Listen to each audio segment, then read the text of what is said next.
I remember immediately everybody screamed because it was like terrifying. McCallum versus Anderson is one of the most exciting football games of the year for McCallum High School senior Sadie Swinney. Basically, the whole student population comes out to watch. But the night took a turn for the worst last Thursday after a suspected drunk driver hit two McCallum school buses after the game. Both were carrying band members, and Sadie is one of them. I could see the car coming, and suddenly it had hit the bus. Austin police investigators say 23-year-old Fallon Ramos was behind the wheel. According to court documents, she was driving at high rates of speed and veered into one school bus, hitting it on the side. Then she hit another bus head-on. I hit my face against the seat, and my nose started bleeding. Court documents show Fallon wasn't able to perform a field sobriety test because of her injuries. The documents also note she admits to drinking a Mexican martini around noon and taking one sip of a margarita while at work. Crash investigator Lee Jackson says something isn't adding up. I don't see how that's possible, to have a sip of a margarita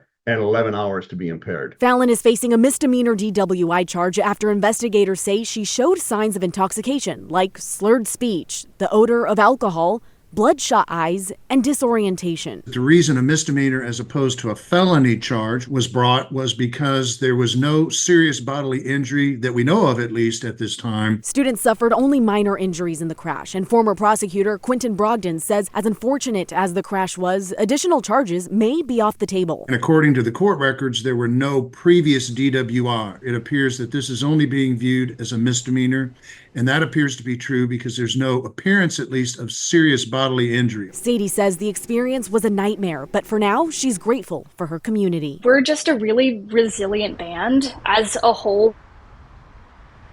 Thank you for watching. Please hit the subscribe button and get the latest news by downloading the CBS Austin News app.